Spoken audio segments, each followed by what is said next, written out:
হয় sir লামাফেৰা first হেৰি ফিডবেকটো হৈছে 11 days এজন কাপলক হিলিং দিলো লামাফেৰা তেওঁলোকক কনচিভৰ কাৰণে মানে ভয়েসটো আইডিয়া ব্ৰেক হৈ কৰাইছিলো আহিছে আপোনাৰ। সাকচেছ হোৱা নাছিল হয় ছাৰ শুনা পাইছে এইবাৰ আইডিয়া শুনিছো কওক।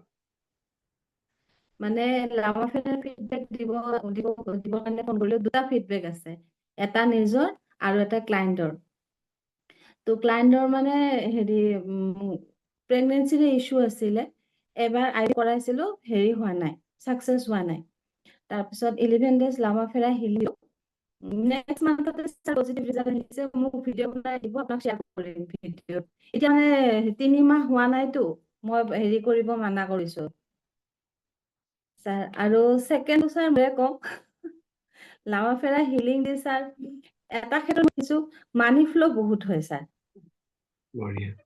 এইবাৰ এইবাৰ ছাৰ যদি ইনকাম কৰিছো এইবাৰ মোৰ মাহত জানুৱাৰী মাহত প্ৰায় 3 লাখ 3.5 লাখ মান ইনকামে কৰিছো মই Wow, congratulations. নিউমাৰটো 15টা চাইছিলো ছাৰ আৰু আজি ছাৰ আজি ফেব্ৰুৱাৰী তাৰিখ মই 69,000 মোৰ ইনকাম হ'ল আজিলৈকে বঢ়িয়া বঢ়িয়া কংগ্ৰেচুলেশ্যন। আৰু বাইদেউহঁতে গাড়ী এখনো বুক কৰিছে তাৰ কাৰণে কংগ্ৰেচুলেশ্যন। থেংক ইউ ছাৰ আৰু ছাৰ এনেকুৱা হয় এতিয়া মোৰ 3 দিন আগতে বুকিং ল'ব লাগে মোৰ তাতে এনেকুৱা হৈ গৈছে বঢ়িয়া ছাৰ চব বঢ়িয়া আপোনাৰ দয়া আপোনাৰ আশীৰ্বাদ আৰু হনুমান দাদাৰ আশীৰ্বাদ ছাৰ বঢ়িয়া। কংগ্ৰেচুলেশ্যন। Thank U sir